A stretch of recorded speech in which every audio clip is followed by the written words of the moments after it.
Hey, good evening, everybody, and welcome to another edition of Living in Faith. And I got to remember to look over here as I get all these buttons going. I'm your host, Mark Russell, and as normal, I am not a teacher. I'm not self-appointed or anointed. I'm simply sharing some of my journey with you in hopes that it helps connect and other people can uh, kind of recognize that we're all going through the same thing. We're living in the same world, and we're really at the core of all issues. We're all children of Yahweh, and we have to come together if we're going to survive this journey. So, one thing that I've always been very appreciative is so many people actually out there teaching and guiding. We have to use an awful lot of discernment, of course, but there is an awful lot of it, between Facebook and so forth, and then, of course, other, um, let's say, more qualified people. But that's up to us to discern for our own journey. But one thing that I recognized out there in my walk is there's very few people that are just trying to connect and just trying to uh, support each other and share not necessarily just all the scriptural knowledge and so forth, but just the the kindness, the compassion, the sharing of the journey. Um, where I just feel at times it gets really unbalanced with the knowledge part of it. And I'm not saying anything against that. I'm just trying to add a little bit of balance to it and hopefully encourage others to do the same and to maybe be a little bit more aware of the fact that we are to share the scriptures and knowledge and so forth, but we're also to share our walk. We're also to share how we are, and to share that love that we have inside of us. That we have such blessings of that love that filters downline from us, from the Father to Yeshua to us, and we need to also share that out, and there is no better gift, in my opinion, than doing that. So, tonight I was um, just wanting to give this word of encouragement, and we're in. I named it tonight of Hold Fast. Um, we see the events of the world over the last couple of weeks, and between my other things with the media center and so forth, I recognize an awful lot of what's going on around the world and um, am exposed to that maybe a lot more than others are. Um, but between just the normal things, uh, the BRIACs happening, markets and so forth, you're seeing so many reports across Facebook and so many groups and people of the witnessing of UN troops across the states, um, the witnessing of different markets, the activation of the FEMA civilian forces, and just so many other things. I mean, there's just hundreds and hundreds of categories, and I'm sure maybe quite a few of us, if you are on YouTube at all, recognize. I mean, there's so many.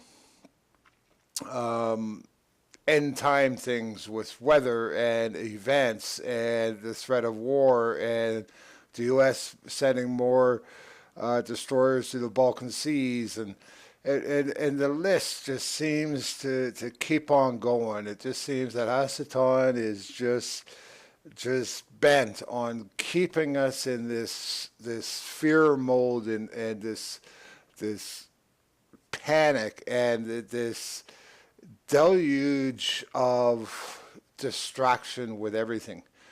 are all these things happening and so forth? And do we need to do some prepping and do we need to be aware and so forth? Absolutely. But I think it's no different than as I mentioned at the start, everything is, in my opinion, a matter of balance. A person, I saw a post the other day who mentioned, for all the serious preppers that are doing all of this fortifying and so forth, don't forget, this can end up being simply you're leaving your dwelling and you're going into the wilderness with a bag with what you can carry. So is getting over anxious about everything and maybe deluging yourself with so much of the activities that are going on around the world and deluging yourself with 1,000 pounds of food in your pantry and fuel supplies for 2 years and so forth, is it going to really end up actually relevant? Um, Time will tell. But I think it still comes down to, no matter what, that need and that basic human desire for our connections and for us to feel safe and wanted and being part of that. And I think this is one of the reasons that the actual Hebrew roots and Messianic beliefs, or whichever way label you want to put on it, you're seeing such that huge awakening happening. And unfortunately, I also do witness, though, there's still that very heavy distraction with things. So I really do encourage people that, even if you're not the one who reaches out and it's just not your personality or you're just not comfortable with it or so forth, that's fine. We all have our different places. But at the very least, if you're coming across somebody who is reaching out and who wants to connect and so forth, if your discernment with them is correct and so forth, take a breath for a minute and stop and connect and respond and reach back out and let it develop. It's Yahweh is sending these people around to us, I believe, in order to provide those needs for us and to provide that stability foundation of the human beings around us. Yahweh's our rock and Yeshua's our conduit to him, but we also live day to day in the human race beside each other, and we need our families and we need that around us. So I'd really like to steadfastly and really encourage people to come back to our values of our family, and that includes our congregational family and being your brother's keeper. And it's not just prayers to somebody else, it's actually maybe sending them a personal note and maybe picking up the phone and just giving a kind word of encouragement, or even sometimes just hearing a voice on the other side saying, I saw your post or I heard about this. My thoughts are with you. That's that personal connection, I think, that we all need to reestablish in ourselves, just like we are reestablishing ourselves in the world, the Word, and in our walk. We need to reestablish our human connection with each other and let Yeshua's love come through us and reach out. So that's kind of a bit of my message tonight. As always, I like to share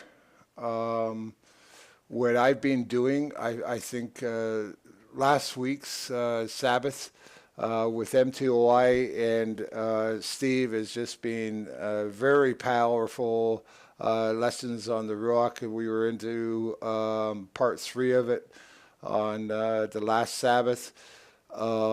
This is their website. They have tons and tons of videos and lessons and so forth, all for free. It's not a money thing. The Baptism of Fire is another powerful series that I'm really enjoying, and it's fully participated. So I've been joined the Torah study for the last few weeks. Um, it's just again down to that connectivity as well. Um, so I encourage people to go buy it and check it out. And like I said, you can always do things at your own discernment. Just tons of resources. And as always, I really appreciate Rabbi Steve as he's a pretty straight shooter and kind of says it as it is.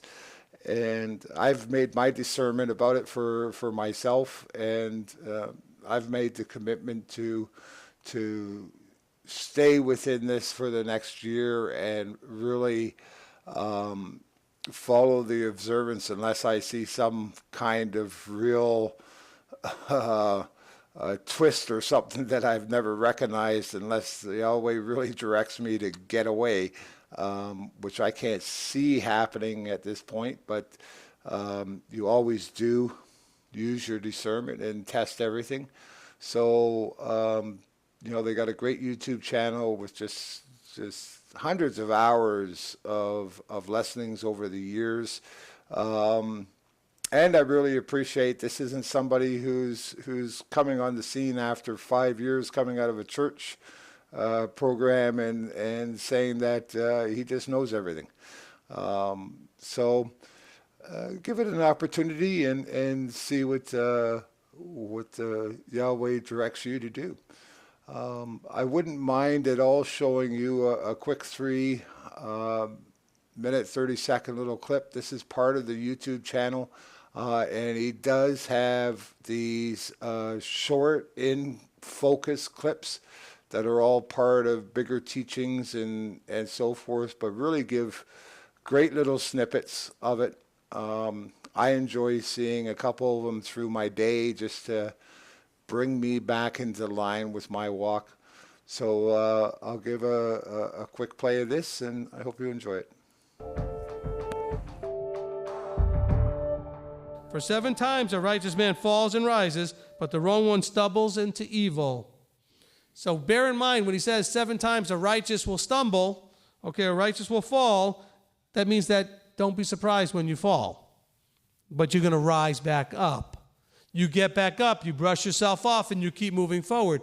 Now, the evil one's going to rise up after he stumbles and go, well, wait a minute, maybe I was going the wrong way. Maybe the reason I stumbled is because I need to be going this way. See, just because you stumbled doesn't mean you were going in the wrong direction.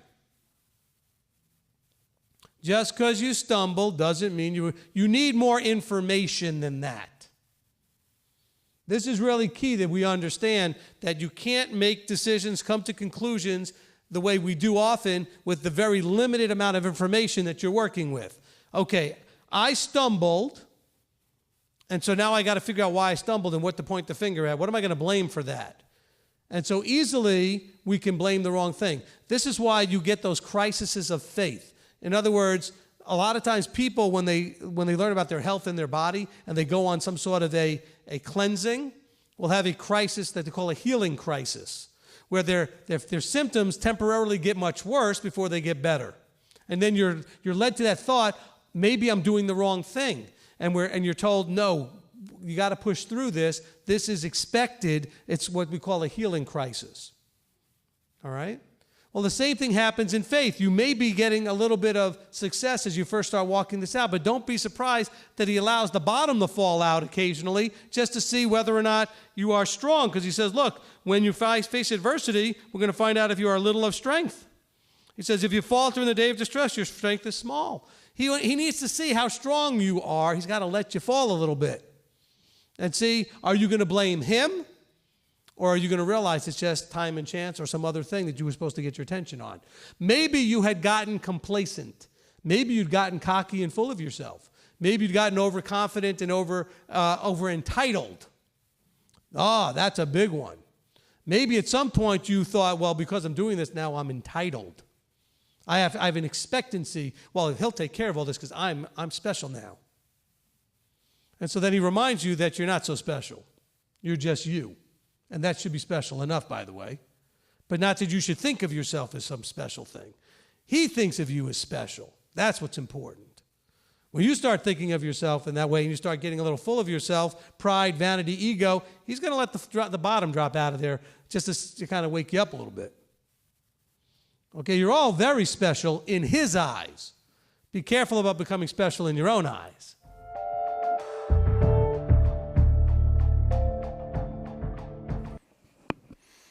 Well, like I said, it's kind of pretty much a straight shooter with things. So again, this is one of the reasons that I really appreciate Steve so much, and what drew me into this. And I love the fact that he can give out such great tidbits that you can really hang on to and discern for yourself. And I really see in these times where you've got markets going and pressure with families and pressure with kids and divisions of all of the things that happen to us, that it would be so easy to stumble. And what better way than counting on our Father and Yeshua to recognize it, and having those people around you to help support you and maybe point out some error and help give you a little bit of direction as you go, and finding that upline of actual teachings and so forth is also very important. So again, I encourage everybody to reach out to everybody and to really connect. The Facebook and the other things are a great tool. This is a great tool, but that's all it is. It's only a tool. And it's a tool to make that initial introduction per se, but it doesn't connect us. It doesn't make it fully real. That phone call does, that having a coffee together, that reaching out, that voice, that meeting in person, that's what counts. You know, I'm in the Northern Ontario area, and you know, if I connect to somebody, it's called, you know what? I'll drive the hour and a half and go and see somebody and have a coffee with them. But you know, here's my address. Here's my home. Come and have a coffee. It's always on. And you know, do you discern with certain people and have a conversation first? Of course, you know. But we have to start reaching out and making these efforts and connecting. So once again, I really encourage you to do this. I hadn't played this in a little bit of a while, so I'm going to close tonight with a tune that I really enjoyed a couple months ago, and I came across it again today. So I would just like to share that again, and I will say good night. May Yahweh bless you and keep you and your family safe in this wonderful journey that we're in.